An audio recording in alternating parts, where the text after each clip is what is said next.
To the Home Office, Matthew Rycroft, and the second Permanent Secretary to the Home Office, Patricia Hayes. So you're very welcome.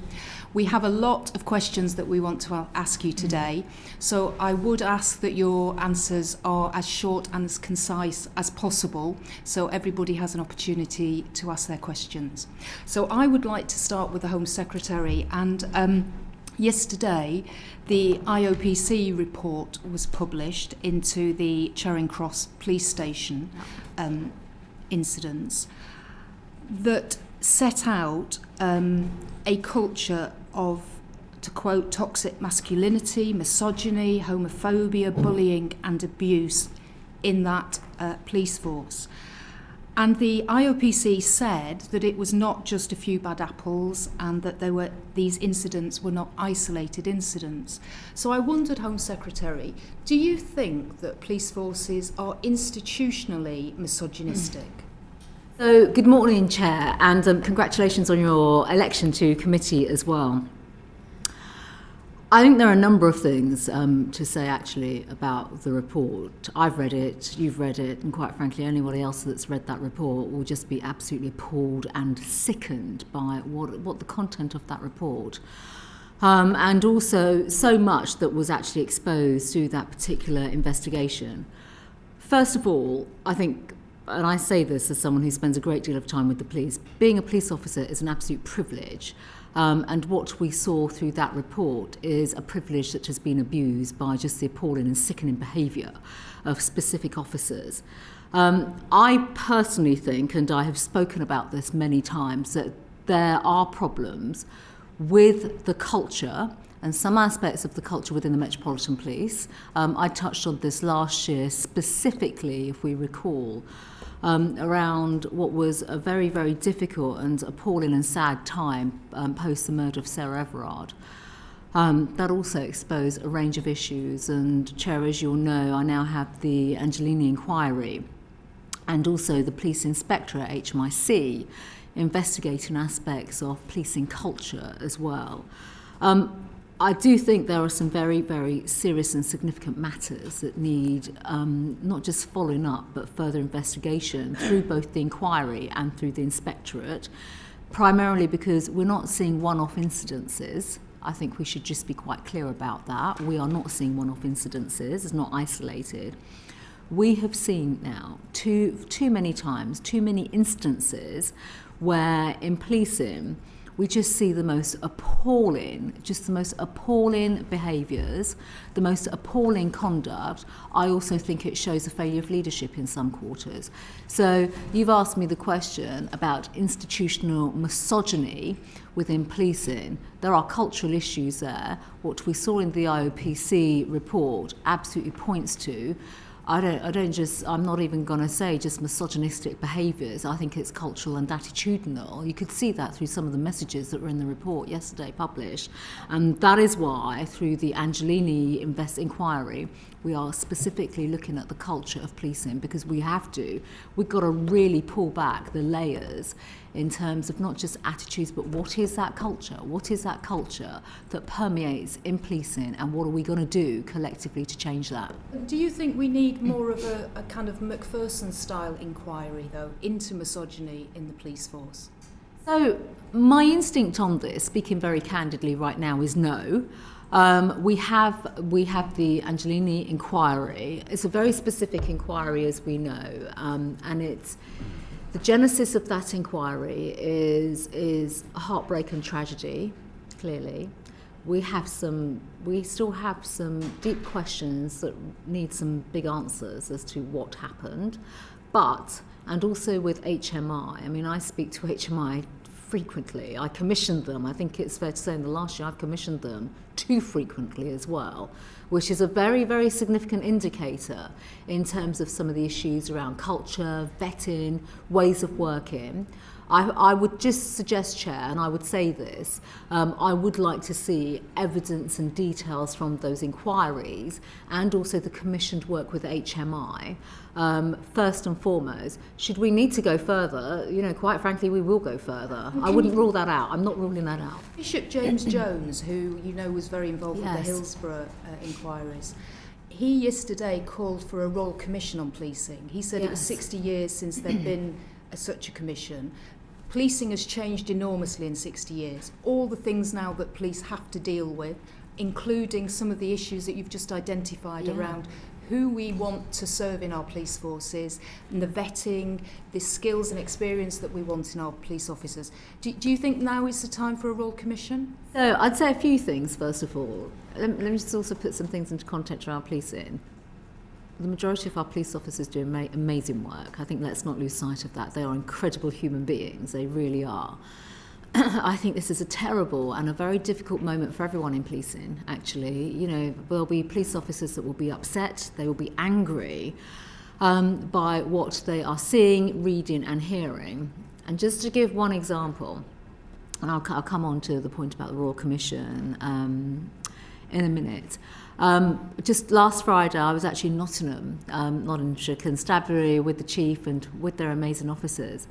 And they reminded me yet again, and I hear this wherever I go, and we all hear it when we speak to our officers, you know, one force, one inquiry, one investigation should never, ever contaminate policing per se, everyone in policing, because obviously all our officers are out there doing great things. This is also a time when we are recruiting many, many more officers. We have over 11,000 more officers on the streets of England and Wales. I think we'll come on to that, yes. Absolutely, we will. But with that, of course, ensuring that their training, recruitment and vetting, you know, is fit for purpose effectively and, you know, in tune with how policing should be, the standards that we want and require is absolutely there. But on your point about Royal Commission, I mean, I'm not going to say and sit here today that, you know, we must have a Royal Commission. I will, however, Chair, say that I wouldn't rule anything out in terms of future Royal Commissions.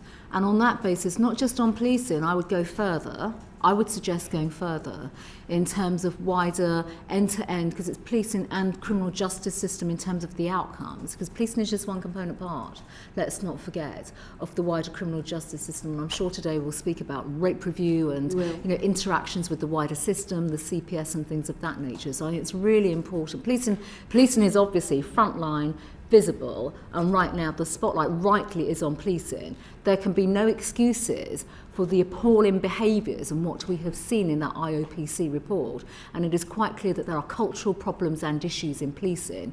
No question about that. We need to, through the inquiries that we have in place right now, find out what on earth is going on and actually start acting post those inquiries to start resolving those awful issues that are now surfacing in the way in which they have. I think we'll want to ask you to come back once those inquiries have concluded, because we want to see then what the action I would be happy to do so.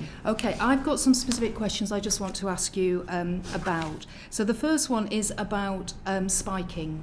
The committee's been looking at spiking in recent weeks.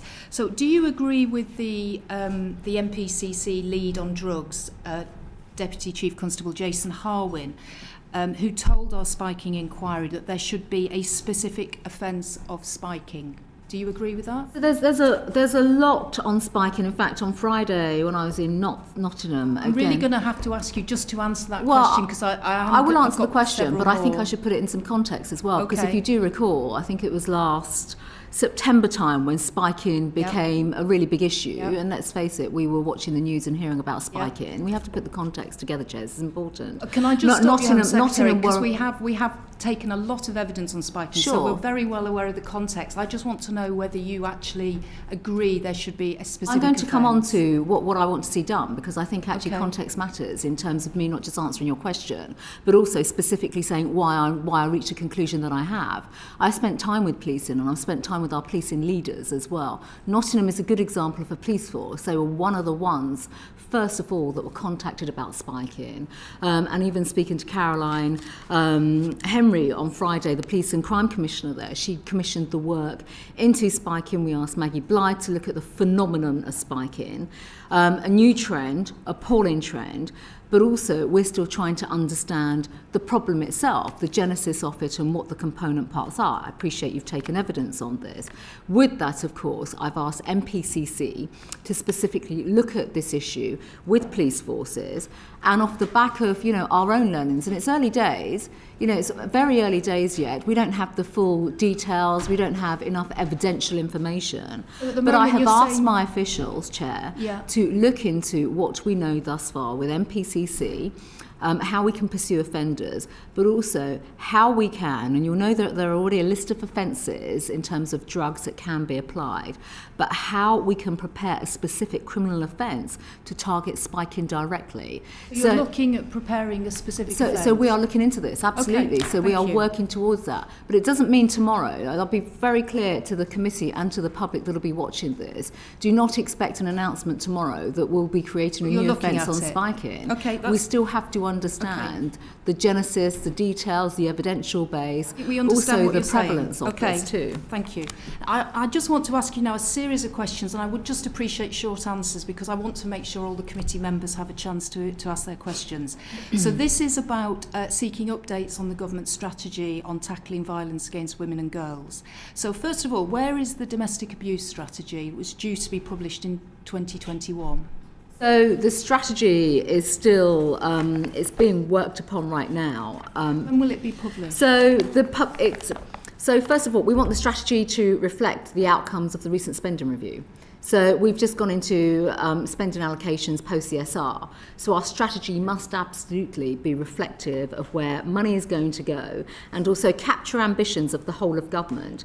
So when do you think you'll be able to publish it? So in the next coming months. I'm not giving a date. So the next couple of months. So by the end of March we will have the strategy. So I don't know if it will be the end of March. I mean, we are literally, you've got to remember, it's not just a Home Office strategy, it goes across government. Of course, and but that's you the whole point. promised it would be done in 2021. I'm just asking you about a promise the government made. Of course, no, I understand that, but at the same time, you've just heard me say that we are allocating post the SR the allocations for funding for the programming around the domestic abuse work and strategy that we're doing, which doesn't just sit with us as a department, it goes across other government departments. It was a promise government made. So where is the perpetrator strategy? Because as I understand it, Section 75 of the Domestic Abuse Act says there's a duty on the Home Secretary to publish a perpetrator strategy within 12 months of royal assent. So that's the end of April. So will that be published in time? Well, I don't have a date for publication. I'll be very clear about that. You won't be fulfilling the duty under Section 75. Well, I don't have a date for that. That's what I've said. I don't have a date for that. And it's right that we have a duty to prepare and publish that comprehensive strategy. But again, we've got to bring the perpetrators to justice and pull all the evidential parts of the Home Office work and the justice pillars together, and then that comes together as a piece of cross-government work. So I don't have a date. I don't have a date for that, and of course we can write to you and provide you a date. I'm surprised because obviously that was a duty that you put into your own It is a duty, bill. but it's not just, unsurprisingly, perpetrators, the work on perpetrators, again, just doesn't sit with the Home Office. It sits across government with the MOJ, which is very clear. And the work of the domestic abuse, not just strategy, but the Act and now the bill at the time when we were discussing this in Parliament, but also the Act itself goes across government. So we are working through those pillars. And there are a number of pillars on the DA strategy that go across government that we will publish when we have all those details. Okay, so something that is within the remit of the Home Office. When will the mass communications campaign be launched? So that work has actually been signed off by myself. So that'll be in this quarter of this year. So there is a whole programme on communications. I've actually gone through it, so I have seen it. So by the end of March? So it will be happening this quarter, absolutely. Okay. What's the timescale for an announcement around filling the gap in the law with the new offence of public sexual harassment? So in terms of the offence itself and closing the gap, and when will that be published specifically? I don't know. I don't know, Tricia, do you have the date? I'm afraid I don't have a date. We can send you that. We can absolutely send you that and write to you with it. And then you mentioned earlier on about police vetting and the uplift, the welcome uplift in police numbers. But I just wanted to ask you about whether you're confident about the current vetting procedure for police officers and whether it is suitable for keeping police officers safe. And I wanted to refer you to a report around the use of specialist online centres set up in the pandemic to cover assessment, pre-employment checks and an offer for people applying to work in the police, that there seems to be an issue that there's no face-to-face interviews at all. And then one recruit said the first time he spoke to somebody in person was for his uniform fitting. And I just wondered whether you felt that that was effective vetting. No, it's not. After what's happened with the answer for example, is no, Sarah it's Everard not effective case. vetting at So all. police forces like West Midlands, Wiltshire, Avon and Somerset and Hampshire are still using that way of recruiting. Is that appropriate? No, well, it's not. It clearly isn't. And with that, of course, there is work taking place actually with HMI on vetting. You're worried about officers who are being recruited at the moment under those So schemes? there are a couple of things actually. First and foremost, on the Police Uplift Programme and new recruits, we're very clear in terms of standards, requirements and vetting. So the department is very, very clear in terms of the thresholds, the standards that should be in place. Every single force, they are operation independent, but even so, they have clear requirements, public safety, safeguarding standards. There are proper processes that should be followed. There's no question about that. And not only that, HMIC have constantly pointed to vetting, consistency, raising the bar. If nothing else, the lessons of the last 12 months should send a very, very strong signal and message to every single police force around the country about safeguards and standards and making sure they get the foundations right around vetting. And my final question is just about the issue of tackling non-contact sexual offending before it's allowed to escalate. And the reason I'm asking you about that is because in the case of Sarah Everard, we know that the perpetrator had exposed himself, and that idea of low-level sexual offending. And also in my own constituency, I had a case of Libby Squire, who was raped and murdered, and the perpetrator there had been prowling the streets for 18 months prior to Libby's rape and murder, and had been exposing himself, masturbating and taking part in acts of voyeurism. And obviously there is an issue about how you deal with that low-level non-contact sexual offending. Do you think there needs to be a look again at what more can be done to stop that behaviour escalating? Absolutely. And what is that? What can we do? Well, I think first of all, if we look at this, if we look at this within the sort of wider context, I mean, we've just touched on perpetrators, behaviours, and much of what we have spoken about in the work that's taking place, obviously, is still within the DA remit, but it's also linked to the violence against women and girls. Approach, strategy. I mean, look, these behaviours are just appalling, and the level of escalation needs serious attention at the outset when these behaviours are identified. They should not be dismissed. I actually, on a human level, struggle with anybody that finds that, it should be just dismissed and not actually looked at, because there'll be a range of issues around any individual, a range of issues, mental health, all sorts of things, criminality. And therefore, in terms of, you ask me what more can be done, should be done, again, across pillars of society, I'm not going to say government, but health, social services, policing, we need more work done in terms of drawing those strands together, because otherwise individuals will just effectively be ping-ponged around the systems or parts of the state, not being given, if they need help, support, prevention, whatever it may be, to stop them from actually having behaviours that then escalate. So is the Home Office leading on that? So that is part of the wider work, yes. But it is across government on perpetrators, escalations, looking at some of the root causes as well. I mean, the root causes of people's behaviours. From a Home Office perspective, we very much are there in the intervention or the criminality side of things and the policing side. But there is much more that needs to happen in terms of the join-up and the interventions before it even gets to, policing levels and, sadly, the criminality aspect. Okay, thank you. James Daly. Thank you very much, Chair, and good morning, Home Secretary. Approximately 90% of the rape allegations that are made to forces in England and Wales are not referred to the Crown Prosecution Service. So essentially the police discontinue those matters. Why do you think that's the case? Well, I think on rape, there's been a lot of work that's taken place around rape review, which is just the whole rape review approach and strategy was pretty harrowing. There are a number of reasons. I think we should just be very honest about this. A number of reasons as to why cases effectively are not being pursued.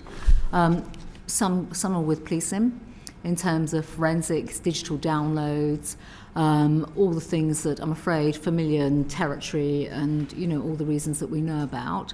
That said, though, government isn't just sort of shrugging its shoulders and saying this isn't good enough and, we're not going to do anything about this. From a policing perspective, first and foremost, we have new initiatives. We've got the pilot with Obsteteria, where clearly there's a lot of direct engagement with the police taking place in terms of actually providing more support, digital downloads, but importantly more support for the victims, giving victims confidence to come forward, protecting them throughout all the evidential processes.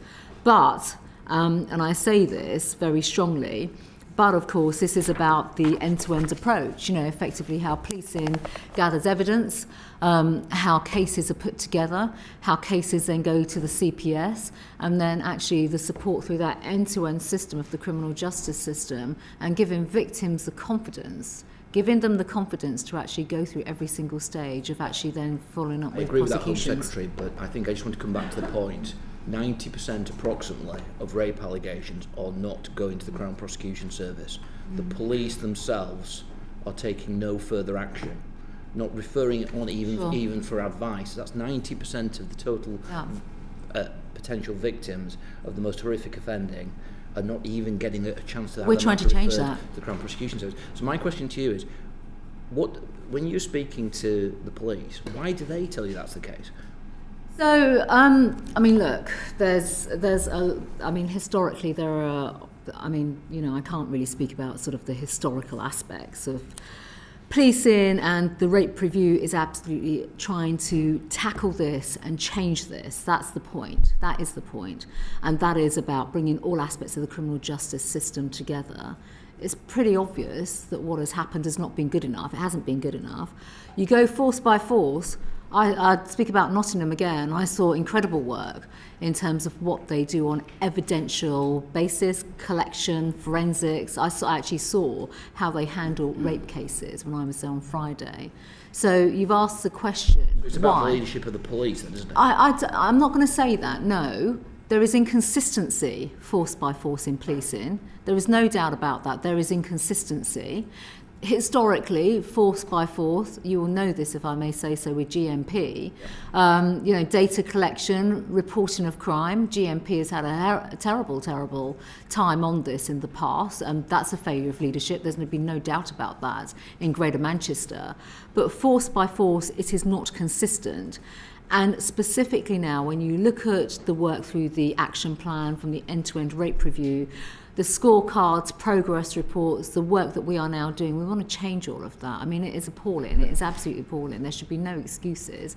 But, as someone, the Home Secretary here, working through these challenges with the Ministry of Justice as well, we've got to do better. We have to change policing attitudes. We have to give them more of the tools and the ability to actually push these cases onto investigation, and also support them through the training and the resources that they need. I think police leaders must be held accountable. But I'll use an example, Home Secretary, on a different offence, but a very serious offence that affects many, many people in our country. So the police failed to solve 1 million burglaries over 5 years up until 2021. 1 million burglaries. Now that is not only frightening, astonishing, appalling. Now, I'm not going to ask you what you feel about that, because I think I know what your answer is going to be. But we didn't need a strategy.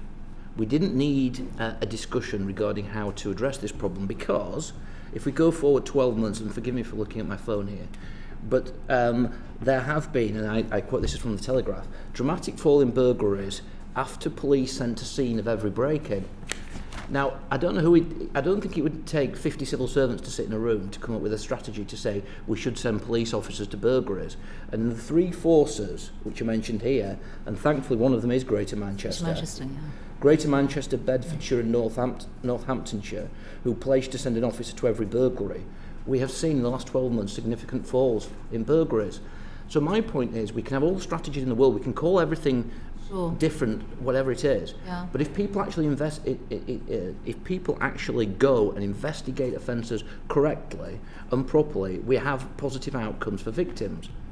I would agree with that. Look, I'm not going to dispute a word that you've said. I'd rather not be, we have the Beating Crime Plan for a start. The Beating Crime Plan, absolutely, and rightly so, that is a government strategy. That is a government strategy and plan to beat crime.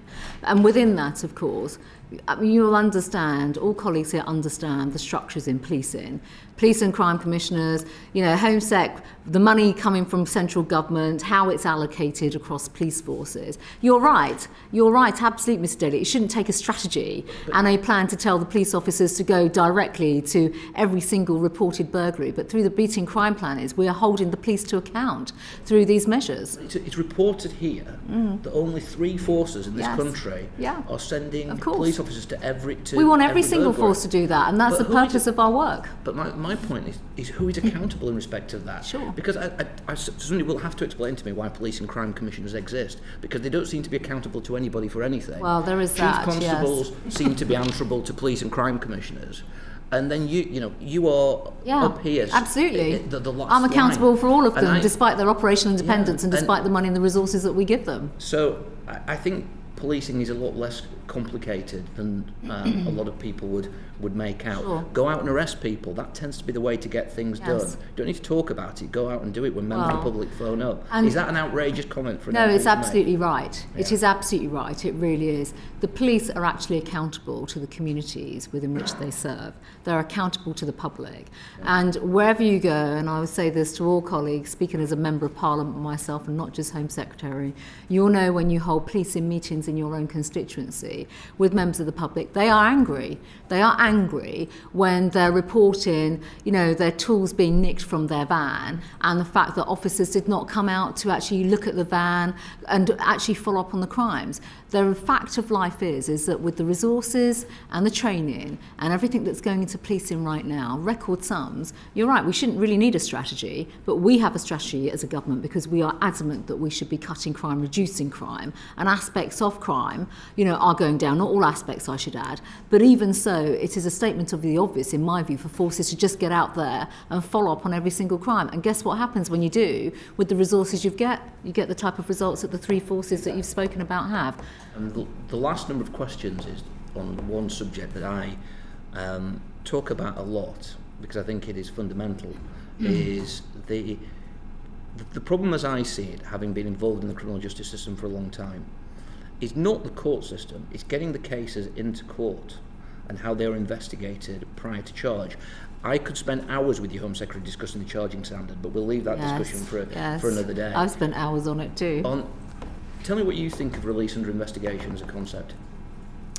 So, how long we got? Release under investigation obviously covers a lot of grounds and has been with a lot of controversy as well. Has been with a lot of controversy. With that though, release under investigation also means that we do have to do a lot of work to protect victims. Who clearly are, the level of vulnerability around victims, particularly through certain cases under release under investigation. Including rape? Well, actually, I think rape is the most prevalent one, actually, if we speak about it. Is very hard and very, very difficult. It really is. Release under investigation should not be used, in my view, lightly, or generally, because obviously in the way in which police officers are not acting in fast time, real time to gather important evidence that could then actually not just safeguard the victims but lead to faster evidential prosecution and getting cases into the criminal justice system. Unless release under investigation is changed, we're going to continue to have problems. Can I ask either Mr. Rycroft or Ms. Hayes, can you give the committee an idea of the numbers of people who are currently released under investigation in this country? I haven't got that in front of me, but we can write the committee chair with that advice. I would add to what the Home Secretary was saying, that the sense that we need across government to be thinking about the whole of the system. As the Home Secretary says, this is not just about policing, this is about joining up with prosecution, with the courts, and then with the prison system. We need to think about it system-wide and make sure that we are progressing the timeliness on every single stage. Mr. Rycroft, you must, as the Permanent Secretary, have an idea. I'll rephrase the question. What's the average time a alleged perpetrator is, if they are released on bail, is on released under bail? How long are they waiting for something to happen on average? I'll have to write to you with that information, and I'm very happy to do so. Obviously, it will depend on different crime types. It will probably also depend on different parts of the country, but we will, to expand on the point the Home Secretary was making earlier, we are using the power of transparency, shining the spotlight on individual police forces and policing in general in an accountability framework that reports to the Home Secretary in order to improve the performance of individual forces. That's precisely what we do through the scorecards and so on. Last two final questions, and I apologise for being grumpy. I'm astounded that you don't know the figure.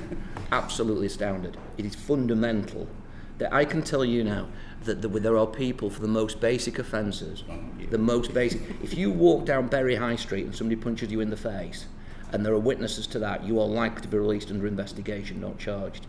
And you are likely to be lost within the system for months and months and months. And it is frightening when you consider that this is not just, should we say, what could be considered low-level offending. This is serious offending. Yes. And so it gets back to the point they've been asking questions about. The Home Secretary is here to talk about the strategy, but there has to be accountability from your department as to how you hold police officers to account. And I've given the example. You can come up with all the strategies in the world, but unless that police officer on the street is actually going out and arresting people and doing it in a timely and efficient manner, it doesn't matter what your policy is. And I want to know how your department is ensuring that police, chief constables, police and crime commissioners, whoever it is doing what you want them to do. Because nobody, unless you're going to tell me something different, nobody wants people, the figures that we have for rape, the figures that we have for burglary.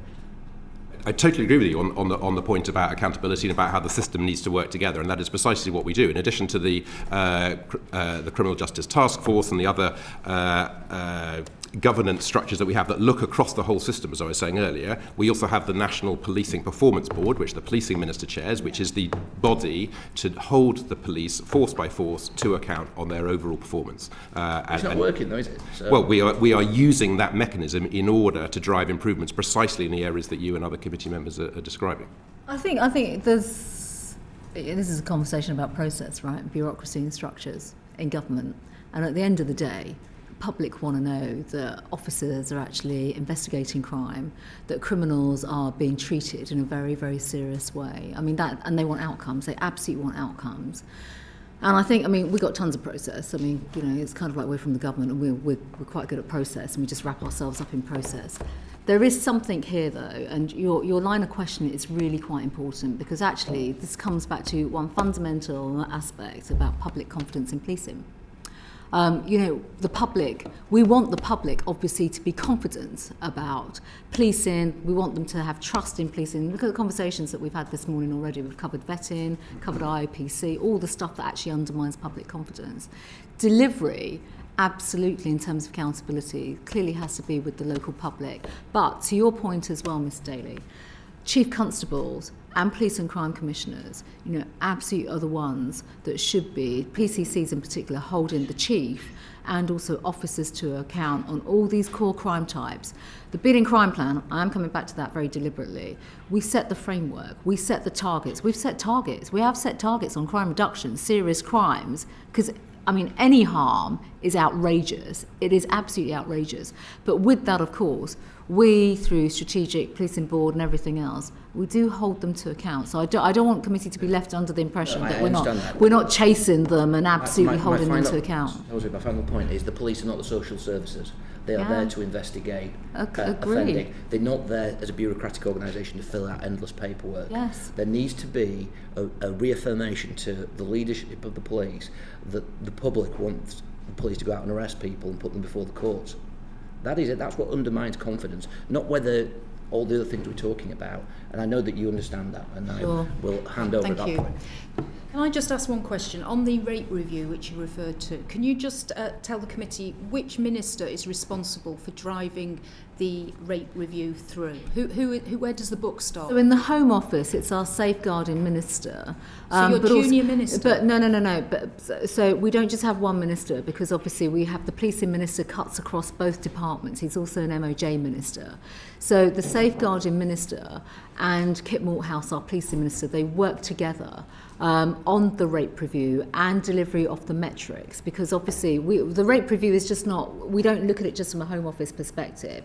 It does cut across both AGO and also the MOJ, and very deliberately, I mean, if you see the action plan with the rate review, the scorecards, the policing side. We understand that. We just want to know who is ultimately responsible for making sure that the rate review and your plan to get back to the 2016 levels. Yeah, so that who is responsible for that? It sits with Kit. It sits with Kit Malthouse is he cuts across both departments. Okay, thank you. Diane Abbott. Thank you very much, Chair. I'd like to thank you, Home Secretary, for giving up the time to speak to the committee.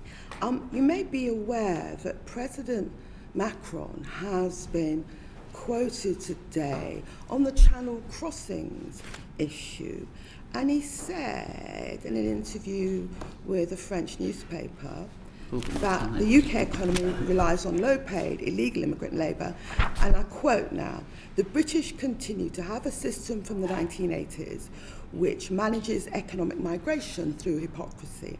There is no legal immigration route." And he goes on, "The British must articulate their needs in terms of the economy and reopen a path to legal asylum requests. We are going to step up the pressure." Do you have a response to that, Home Secretary? So, well, first response is, first and foremost, we speak to our French counterparts all the time on illegal migration, channel crossings, which clearly is a very, very significant problem. And at the same time, alongside our wider work, and the French government are fully briefed on the work that the British government is doing, the National Anti-Borders Bill, the investments that we put in France in terms of protection, working with their surveillance teams, and also working with intelligence cells and policing. But Macron's comments are wrong. They're absolutely wrong. So let me be very, very clear about that. And alongside that, I should also say that the French government, the entire French government, both the Interior Minister and President Macron, are fully aware through the very good work, actually, that our ambassador in Paris and her team does, in terms of, number one, the cooperation that we have to have with France to combat the dangerous and unnecessary crossings, dealing with illegal migration, but also working with like-minded partners across Europe. So those comments are they're just wrong. Thank you very much, Home Secretary. I wanted to ask you a few questions on the role that the Navy is going to play in relation to migrant crossings. How do you envisage that role? Well, first of all, it's a hybrid role involving both the Ministry of Defence and the Home Office. So there has been a lot of work that's taken place. Clearly, now over just under 2 years in terms of looking at patrols in the Channel, how that could be conducted, but also, importantly, having a deterrent impact and effect in the Channel. Permanent Secretary Matthew may wish to speak about the joint work, because we do have joint work underway right now, both with the MOD, and it is with the MOD, not just the Navy, it is the Department MOD, and with Border Force. Those details are being worked up right now, actually. There's a lot of work taking place, a lot of planning, because effectively we have to look at all sorts of aspects of how we operationalise in the Channel, very much in terms of sending out a clear deterrent impact and message.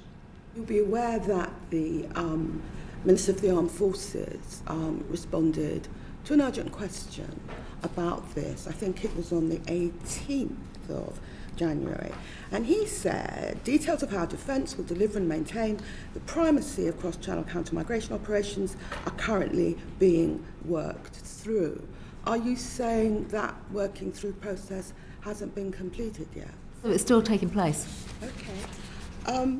And just tell me a little bit, do you envisage these naval vessels being involved in interception? So that work is taking place. So I'm not going to comment on operational planning. Well, the Armed Forces Minister said in the House, he said in terms, the Royal Navy will not be directly involved in the interception of ships. Are you saying he's wrong? Well, that work is not complete, so it's totally inappropriate. It's inappropriate for me to comment on operational planning in terms of what either the Navy, or actually MOD, not just the Navy and Border Force, will be doing and how they'll be operationalising. Because as both our permanent secretaries know, who are actually working with MOD officials and with military planners, that work is, it's operational, it's sensitive, and quite frankly, it's not for me to comment on the tactics that they'll be using or the approach that they'll be using. The Defence Minister could comment. Pardon? The Defence Minister could comment. Well, he has Why given are a you saying comment. You can't comment Primarily now? because that work is not complete, as I've already said.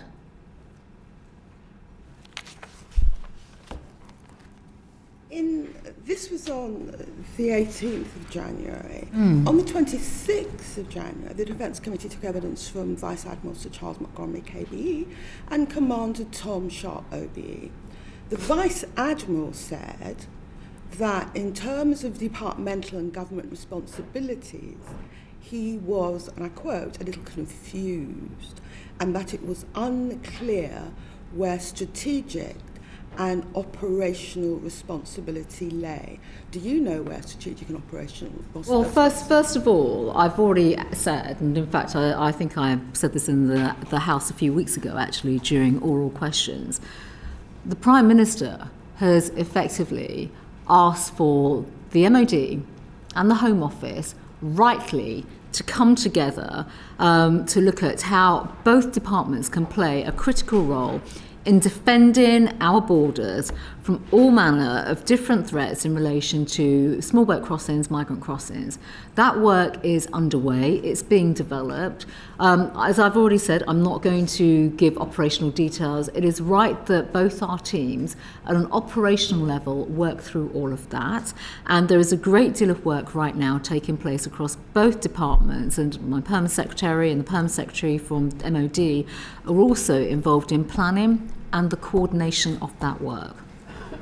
The Armed Forces Minister was happy to speak about these things, and amongst other things he said, and I'm quoting from him now on the floor of the House, neither the Royal Navy nor the Royal Marines will be engaged in pushback. Is he wrong?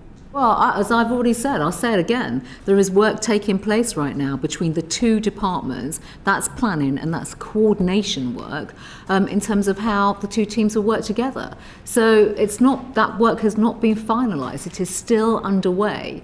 So the Minister absolutely gave a view. He gave a view. It's not a view, those are facts. Well, they're not facts. They can't be facts because the work is still underway. That operational work is still underway. So, while I appreciate he was responding to questions in Parliament, whether that was at committee or an urgent question, this is work in progress. So it's wrong to say anything specific with regards to work operationally that is still being planned. That work has not completed yet. It's surprising to have a Secretary of State say one thing and a minister say another. As I said... Neither of us are actually doing the operational planning. It is really for the specialists to be working on that. As I said a few minutes ago, Vice Admiral Sir Charles Montgomery, KBE, said that he was confused about where strategic responsibility and operational responsibility lay.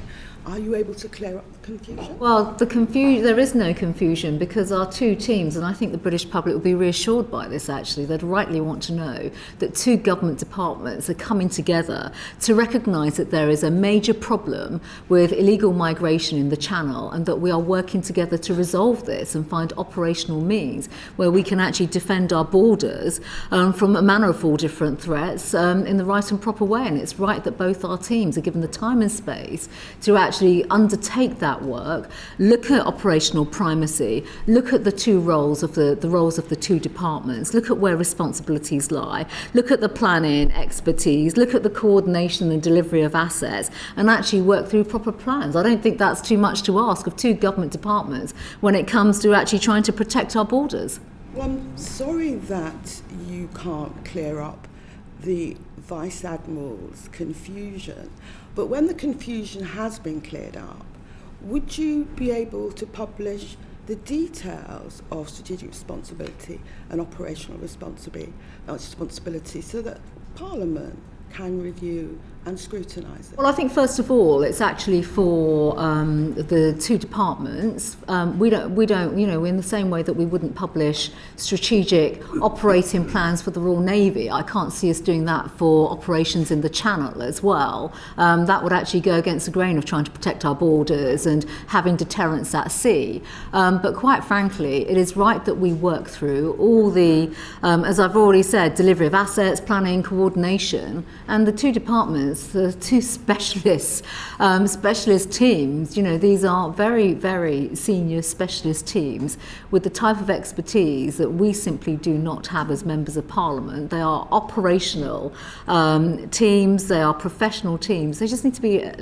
They need to just be allowed to get on and do the plans, and therefore, work through the tactics and the strategies that they are going to be deploying. I don't want to prolong this line of questioning, Chair, but it's extraordinary that the Armed Forces Minister can be clear on these matters, but you cannot. But to move on... Just before you do, Diane, sorry, can I just be clear?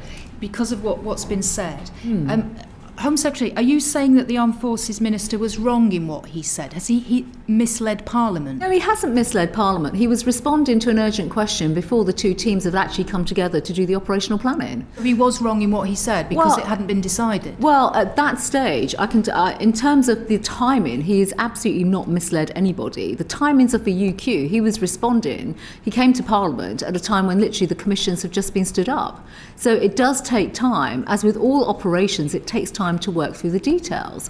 So on that basis, neither of us, and I say this because it's officials, quite frankly, and it's right that it's officials, it's right that it's the experts, whether it's from maritime safety, from the border force, also from the MOD. I just want to be clear what you're saying about what your colleague, your government minister said. Was that correct in what he said to the House? But what he said, I've got to first of all say, you're providing selective quotes. If you want to go through the entirety of what he said, he also basically made it quite clear in that UQ that much of this work was being developed and underway.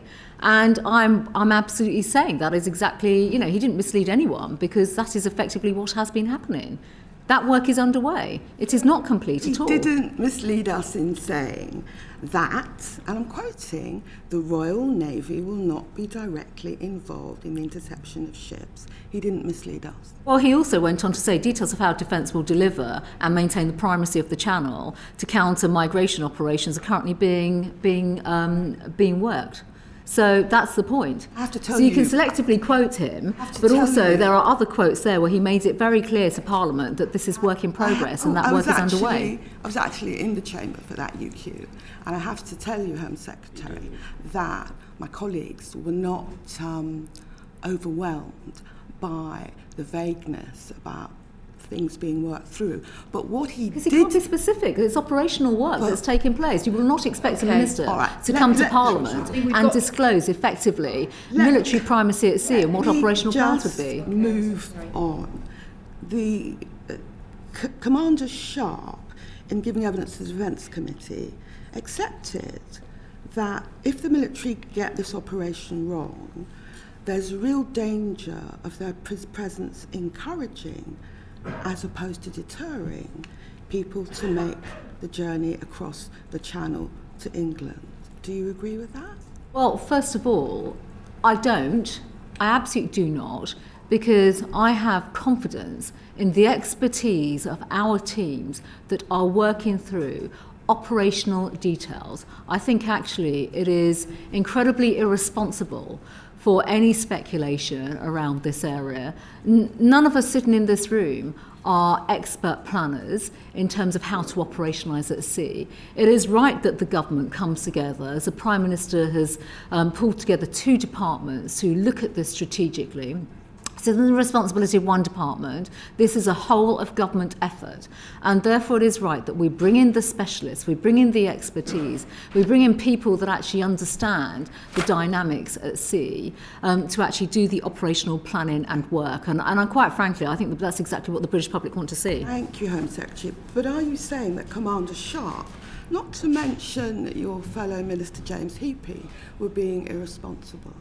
Nobody's being irresponsible. I think actually the comment is anyone that's making speculation around actions should clearly recognise the work that is underway, particularly with the Ministry of Defence, where they have the expertise, and they should be left to get on and do that work rather than just speculating on outcomes that are completely not decided. Finally, question, yes, of Diane, course, thank you. Chair. The Home Secretary, you'll be aware that in 2019, HMS Mersey and HMS Enterprise were deployed in the Channel. They did not intercept any small boats while on patrol for several weeks. Why do you think it's going to be different this time? Well, that's very much for the operational teams to work through that. Again, I'm not going to give a running commentary on operations that are still being developed and tactics that are being developed. And I think it's fair to say, I mean, Matthew and the team have been leading this work actually with MOD. We have, and it's right that we leave it in the hands of the experts to actually run through not just primacy, the operational work that's required, because the Prime Minister could not have been clearer that this work, by pulling together two departments, is also about defending our borders, Okay, thank you. as well as making sure that we can save lives. Can I just very briefly add? And then I'm going to come to Tim Loughton. Just very briefly add a couple of points to what the Home Secretary said. So first of all, yes, the overarching intent of the government strategy is deterrence. We want to deter people from making what is a dangerous journey in order to save lives. That is a shared humanitarian responsibility that France and the UK have. Given it as a shared border, we share the Channel. The changes to the operational or the strategic responsibilities in the Channel have not taken effect yet. There is no change as we currently stand here on the 2nd of February. There will be a change in the future because the Prime Minister's decided and the Home Secretary has set out, the Armed Forces Minister set out previously what the sorts of changes would be. But as the Home Secretary has said, that operational detail is not complete, and when it is, the announcements will be made in the appropriate way. Okay, thank you very much. Tim Loughton. Good morning, Home Secretary. You'll be relieved to know I'm not confused. And I want to firstly apologise for not being here at the beginning. The reason was I was helping to host a group of French parliamentarians who are here at the moment and who will be meeting the Home Affairs Select Committee this afternoon. And when I met them this morning, I showed them the headline that's in the Times. I didn't even have to read the French press for it, and I have to say they were rather embarrassed by it, to say the least. I want to come back to that issue in a minute, but can I just tackle you on a couple of other technical things? When you came in front of this committee on the 24th of February last year, I asked you about the issue of the test of English for international communication and that scandal where many hundreds of overseas students had been kicked off courses, had lost their fees, lost the ability to study or work in the UK. You said, and I quote from the record, that perhaps when I come back to the committee, I'd be very happy to talk about what you're doing as a department on this. From what I can see, legal action is ongoing and nothing has actually been done by the Home Secretary, and these poor people are still in limbo. Have I missed something? No, we are absolutely dealing with the legal actions that are taking place, which has really complicated the system because we are not able to deal with cases while we've got ongoing legal action. And, I mean, it is, as you will know, memory serves me correct, Tricia or the team, Matthew might correct me on this, it was a matter of remote testing which is subject to the legal action. And it is because of that outstanding litigation we can't actually take further steps. I think that is the latest position on this. That's correct, Home Secretary. If I could just build on that very briefly. So, I think we share your frustration that we're not able to make more progress on this. I mean, we are waiting for that kind of critical determination of the litigation case that's in the upper tribunal. I think, two pieces of modestly good news. First is that we're expecting that very soon now. And second, that we haven't been sitting on our hands while we've been waiting for that case to conclude. So we have been doing a lot of planning internally to make sure that when we do get that determination, that we're ready to announce a way forward almost immediately afterwards. So it would have been better if the litigation had concluded sooner, but we haven't let it delay our action planning. Okay, that's encouraging to hear, because Home Secretary, when I raised it with you, you were very helpful, offered to take it away and report back to the committee, and we've not had any report back, and it's almost a year. Yeah. I think rather than just waiting for Godot, that if you were to give us an account of exactly what has happened, what planning that you can reveal is in place, that will be a help to give some lifeline to those people whose lives are absolutely in limbo. And it is a terrible situation, as we know historically with the cases. So I think on that basis we can talk about the work we've been doing. Thank you for that. The second thing, to switch to Afghanistan. I have, as we all did, dealt with various cases of people with constituency connections escaping from Kabul, and I have several constituents who are in hotels, or people linked with the constituents in the hotels, including one who was at a not very good hotel with young children, with appalling food, terrible conditions, and complained, and was subsequently told to shut up and moved to an even worse hotel on the basis that he was a troublemaker.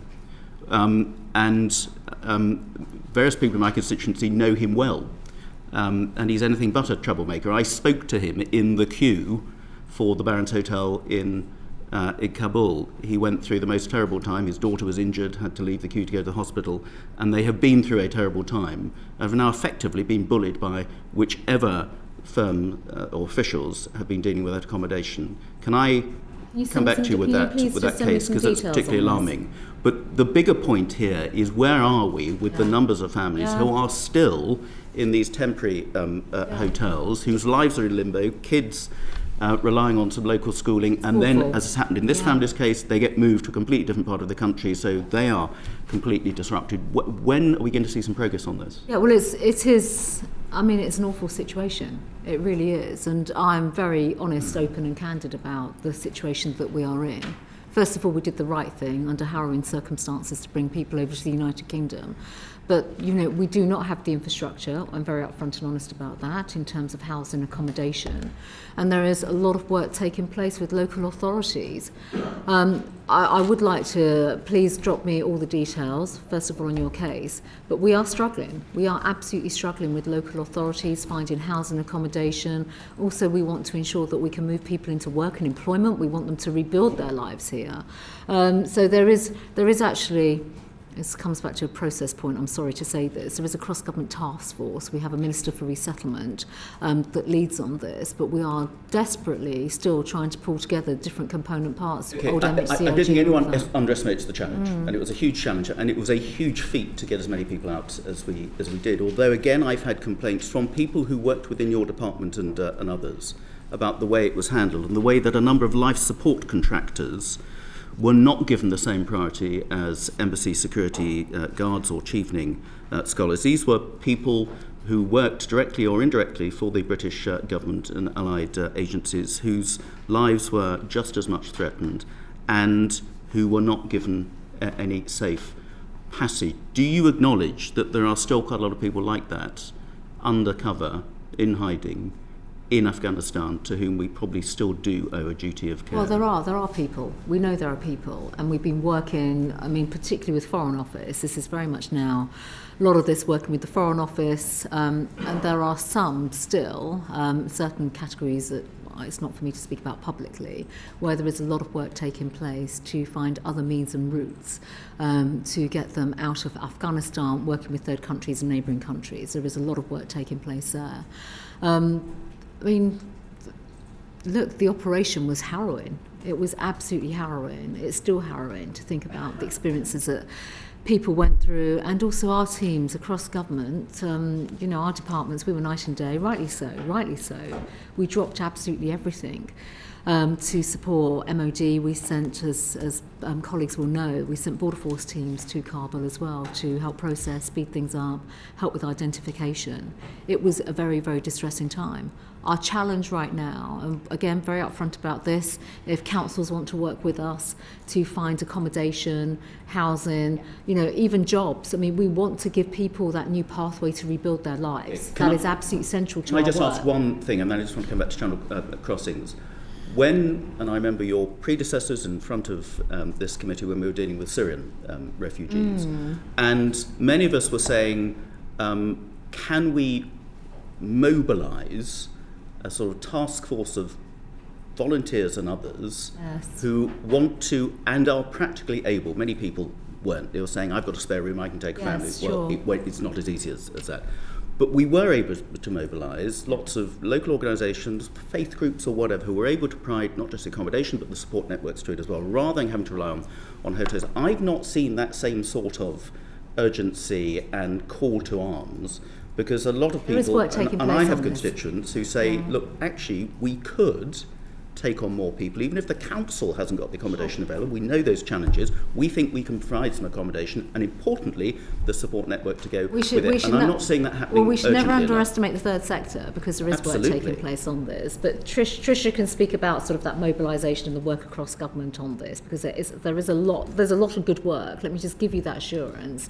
But of course, the numbers we are speaking about are significant, and of course with children, numbers of children, school places and things of that nature, but Tricia can speak about some of that work. Thank you, Home Secretary. I mean, the Home Secretary is absolutely right. This is a huge whole of government issue. I thought maybe it would be helpful to start by bringing the committee up to date on some of the latest numbers, just so we know what we're talking about. So at the moment, so far we found homes for 4,000 of the people that we brought back from Afghanistan. We still, though, have 12,000 sitting in bridging accommodation. When the Permanent Secretary and I last came to the committee members shared with us some examples of individual councils who had struggled to connect in with the cross-government team on offers of accommodation, just as I think as you're describing. Since then, we've improved our systems and processes. We've put in place a dedicated portal that can be used by people who want to offer accommodation, that is a way of connecting accommodation suppliers, councils and us. We do also have a very... How many people have used it?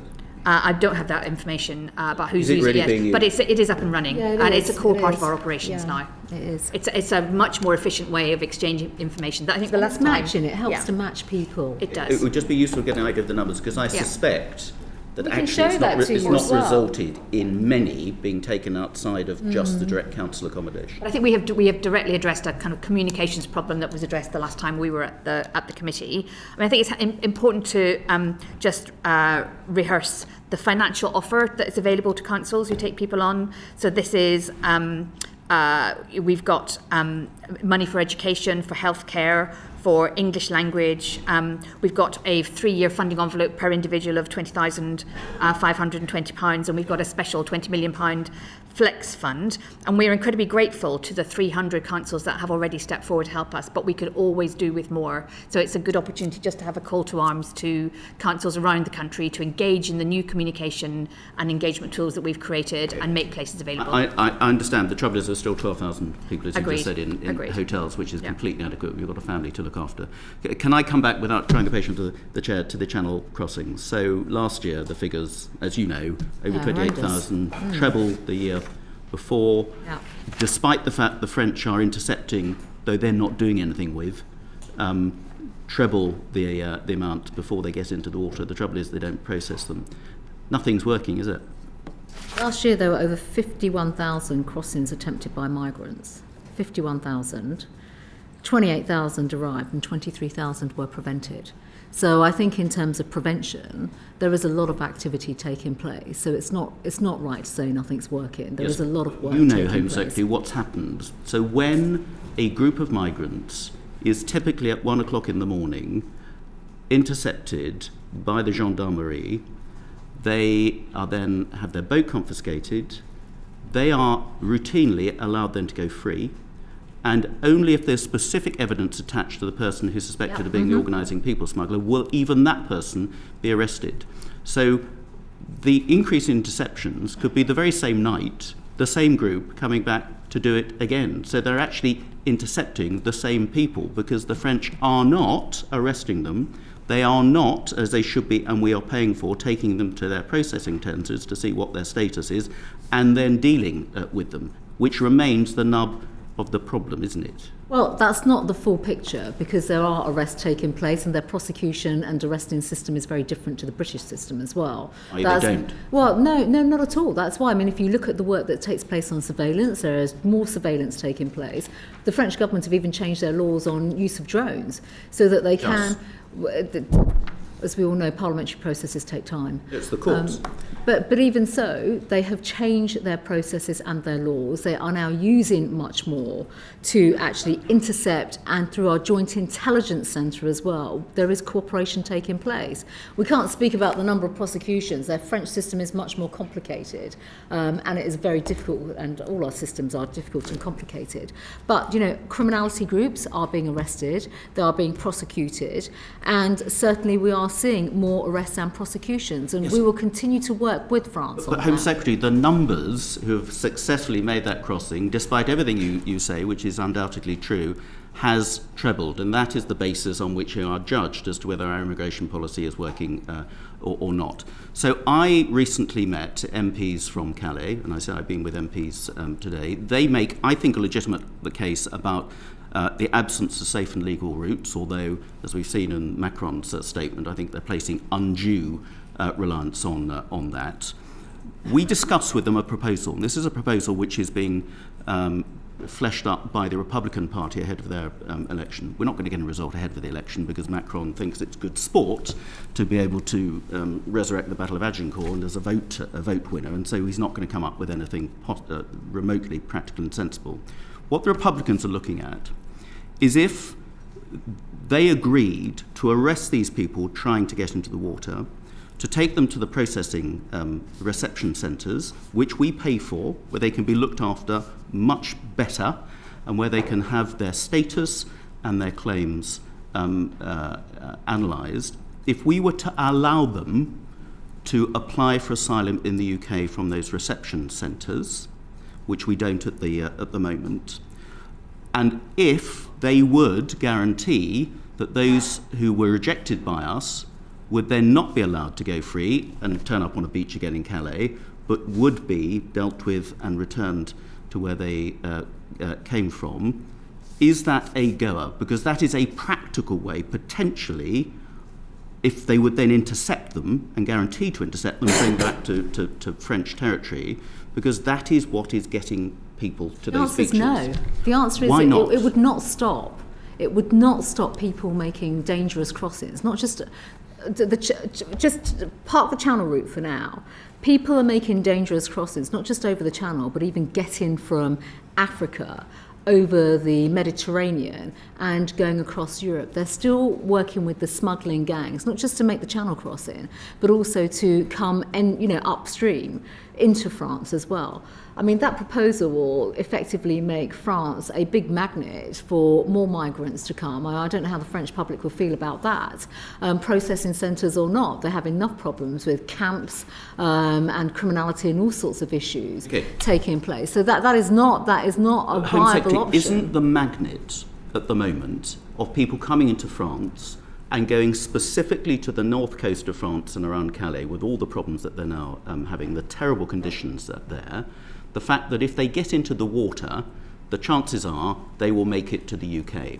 If as part of a deal, and it needs to be an EU-wide deal as well, and we have to do it by cooperating, that the French would agree to intercept those boats and take the occupants back to France. So it became known you are paying £3,000 or £5,000 to a people smuggler in order to make a round trip back where you started. That would stop that trade.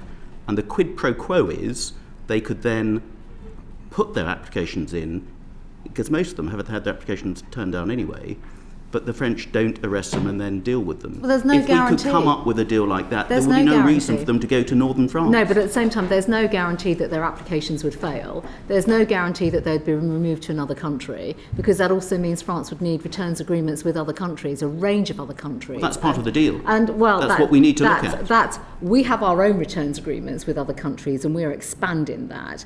And let's not forget, I mean, we're speaking about the majority of the nationalities right now, Iraqi, Iranians. These are difficult countries to actually agree returns agreements with. So France unilaterally, they can't unilaterally have those returns agreements. They'll be working with the Commission. So it's not as binary as to say, let's process them in France and let the French then have returns, deals and agreements. There is a lot of work that would be required in that.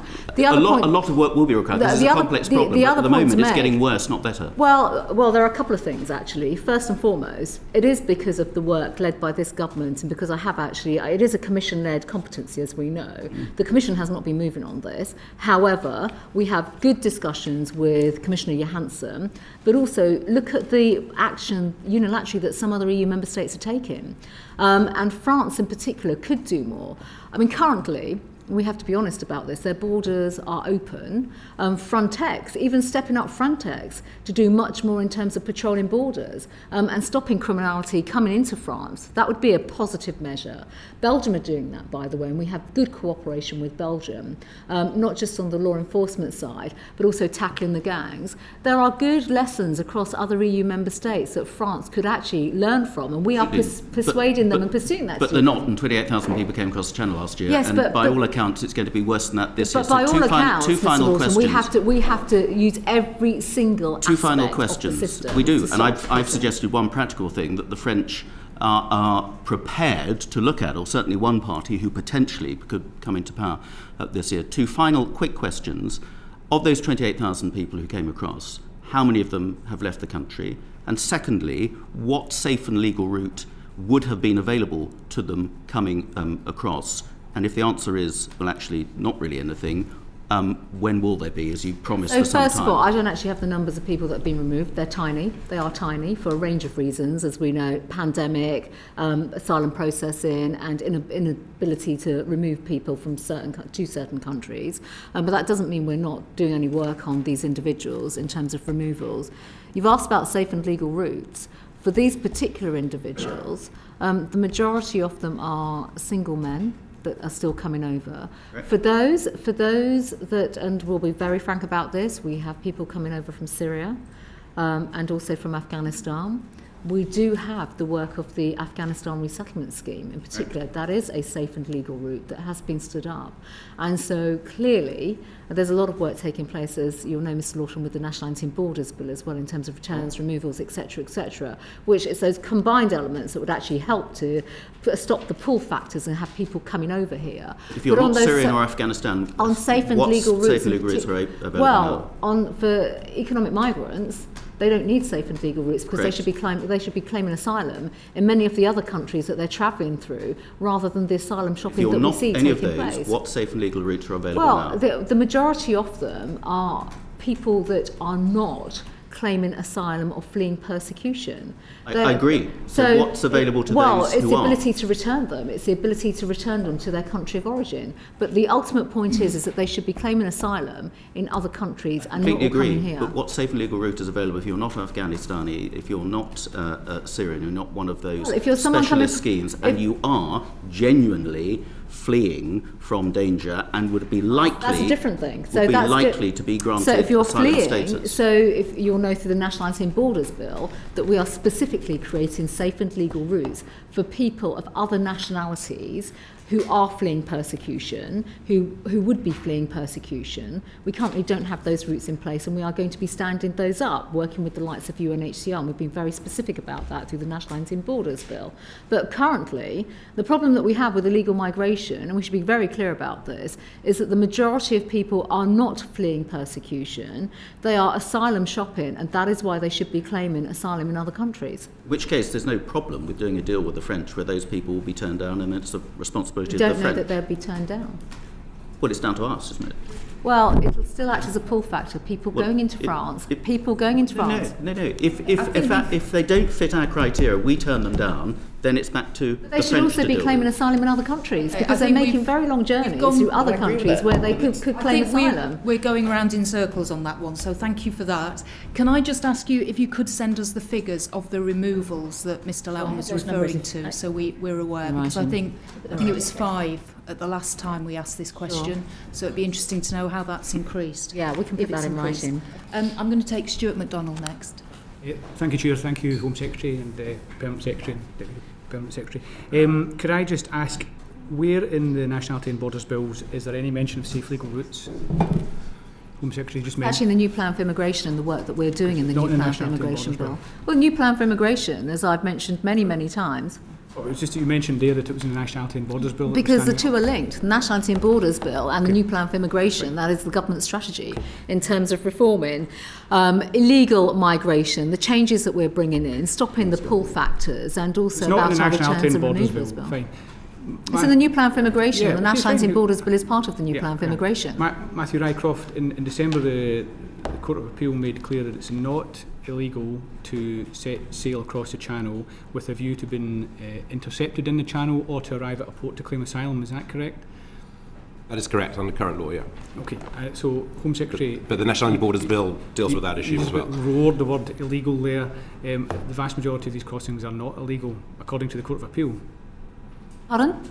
The vast majority of these crossings are not illegal, despite the fact that you just about roared it there at the top of your voice, and that you use that word all the time. Most of these crossings are not illegal, according to the Court of Appeal. Well, they're dangerous crossings, clearly. Yeah, but they're not illegal. That's the question. I'm asking actually, you. to be quite frank, let's just be very clear about what we're speaking about. As a government, our policy, we are absolutely working to stop dangerous crossings, but also tackle the issue of illegal migration. Illegal entry and illegal migration and illegal entry to the United Kingdom are linked. Yeah, but you accept that the Court of Appeal said that the vast majority of these crossings are not illegal. Well, that's fine. Point, though, but the work of this government is absolutely to deter illegal entry to our country and illegal migration. Yeah, but you're deterring things that aren't illegal currently. But anyway, Patricia Hayes, just to follow up on a point in Tim Lawton's questions, you spoke about moving folk on from hotels. When Victoria Atkins was here, I asked her about this, and I was assured that it was in hand, but I'm still having local authorities approach me saying that they offer accommodation and they then have to wait months before the Home Office takes them up on that. Why is that still happening? So that's not what we think is happening, and if there are individual local authorities that are having this experience, then definitely send them in our direction. The reason that we've set up these new communication mechanisms is that so that we can work with local authorities and accommodation providers as quickly as possible. Sometimes I think we're facing issues where the kind of accommodation which is being offered may not be, it may not fit what's needed for a particular family in a particular place. You're monitoring the length of the time that these things are turned around. So I don't think we're collecting data on every single time our local authorities in touch with us about accommodation. Okay. But yeah. I find specific examples in it. That would be good. Okay, thank you. When you were here last, Mr. Rycroft, I asked you about the economic impact assessment, and you said that, I quote, the Home Secretary said it will be published shortly. Minister Pursglove also told us in November it will be published in due course, and he said the same in a couple of written PQs. Where is the economic impact assessment for the Nationality and Borders Bill? What I said before continues to be true. Well, Home Secretary, when are we going to get to see the economic impact assessment for the Borders and Nationality Bill, or Nationality and Borders Bill? Is it not fairly fundamental for us in scrutinising this legislation that we get to see how much the Home Office... The legislation's been well scrutinised. If you look at what's going on in the House of Lords, I think it was second day of committee yesterday. Yes, but I've been unable to persuade people, and we've been unable to persuade people that the idea of deterrence through criminalisation and differentiation and so on is the wrong way to go. It's not what I hear on the doorstep. I hear that the British public want the government to take all the necessary action to prevent dangerous crossings. Well, that's and not to what stop I hear at all. migration. But anyway, I'm putting that argument to one side for today. We've had that argument at length. But I want to know, how are we supposed to scrutinise this bill if you don't publish? Surely just as a mark of respect to Parliament, you will publish that document before it The bill has had plenty of scrutiny. It continues to be scrutinised. So you're not denying and quite frankly, we're already neither working is. on Can making I sure just that we stop can... both of you? We cannot hear if you both talk at the same time. So Fine. I think, Stuart, if you want to ask your question and then the Home Secretary answers, but do not Apologies, speak Chair. over each other, please. Okay, my apologies, Chair. So there is an economic impact assessment, but you are saying to this committee you are not going to publish it. Well, I'm saying that the bill has had scrutiny. The costs of the asylum system are published and well known. The costs of everything that we do in the immigration space and the impacts of immigration, legal and illegal, are all published. There are plenty of government sources where this information is out in the public domain.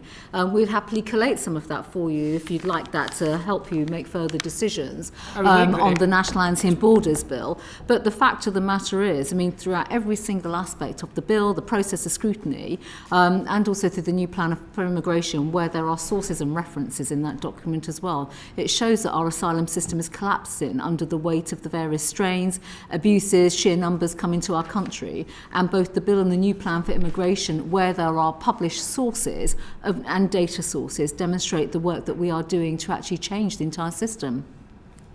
So, I mean, in short, that's a no. You're not going to publish economic impact assessment. Well, I've been clear from the outset about the work around nationality and borders, what is published, what isn't published, and effectively further information that you'd like. If you want to send me some questions, Your Permanent Secretary said it would be published shortly. I mean, it's clear to me that the reason why it's not been published is a political reason. I mean, so political about it. Yeah, well, David Davis, he estimated in his speech during report stage that the cost of offshoring would be 17 billion or 32 billion. Does the Home Office have a figure?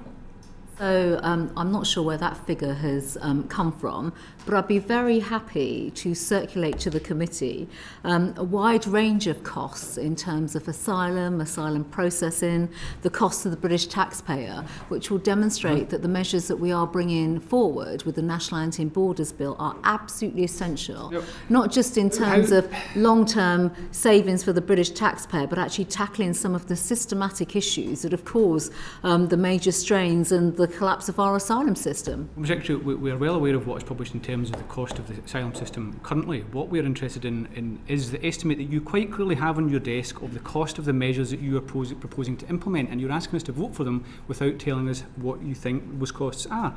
Is it 17 billion, 32 billion? What alternative estimate of the cost of offshoring do you have? We have a range of figures, and I've already said, so well, for the benefit of the committee, I will happily write to the committee chair and provide costs, estimates, even some of the cost estimates based on future projections, if that would give you reassurance in terms of the wider implications of British taxpayers and also the implications for our asylum system. Incredibly helpful, and can we get it very soon so that it can form the House of Lords in its consideration? Of course.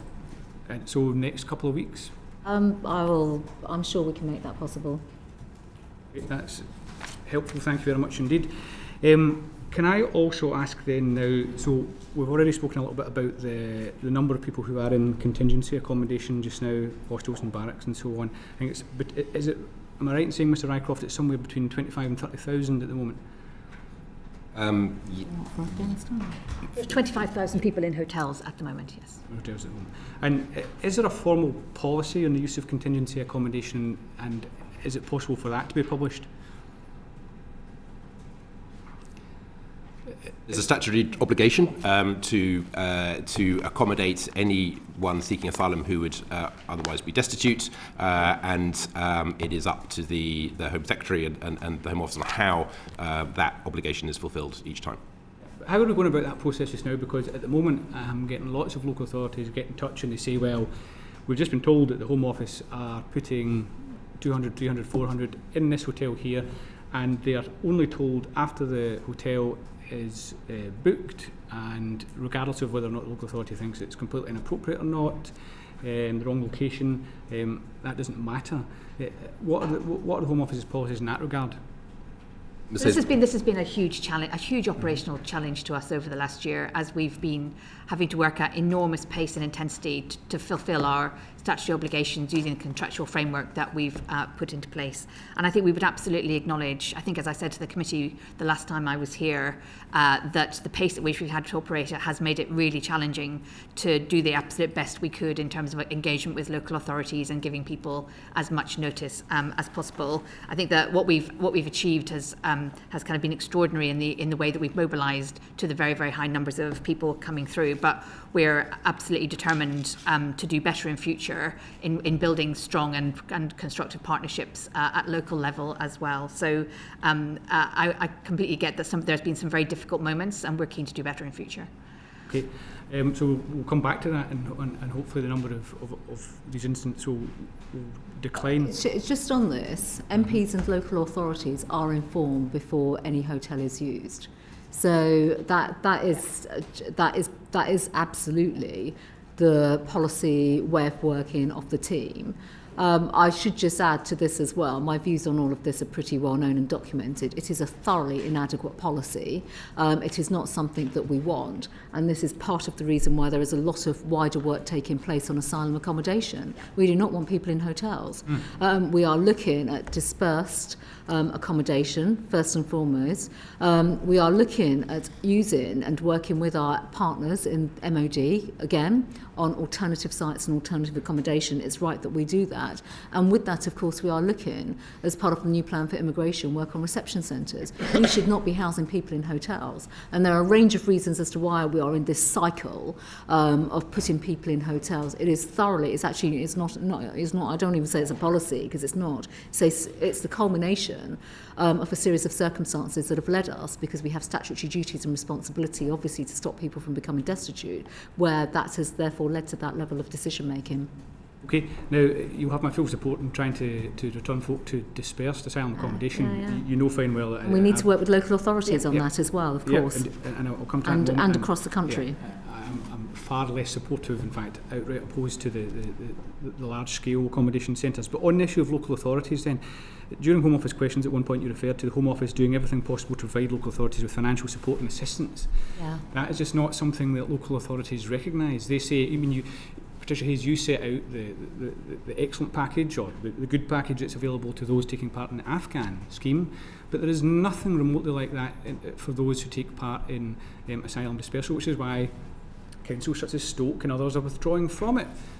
What were you referring to? What sort of support was it you were referring to, Home Secretary?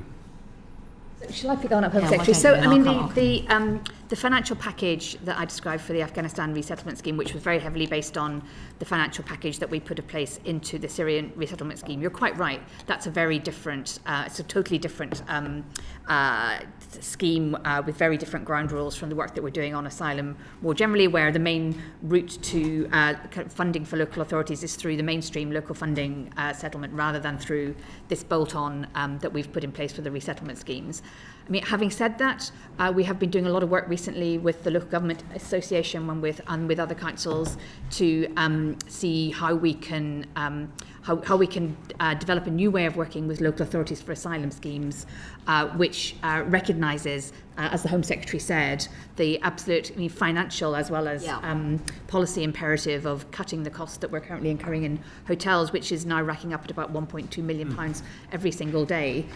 So we're optimistic that we're going to be able to broker a new way of working with local government on how we manage these costs. Well, that sounds better. Presumably the Home Office could save money from hotel costs if it actually spent a little bit of money encouraging local authorities. There's no question about that. We have worked through all of that. We absolutely have. I mean, no one likes this policy of hotels. No one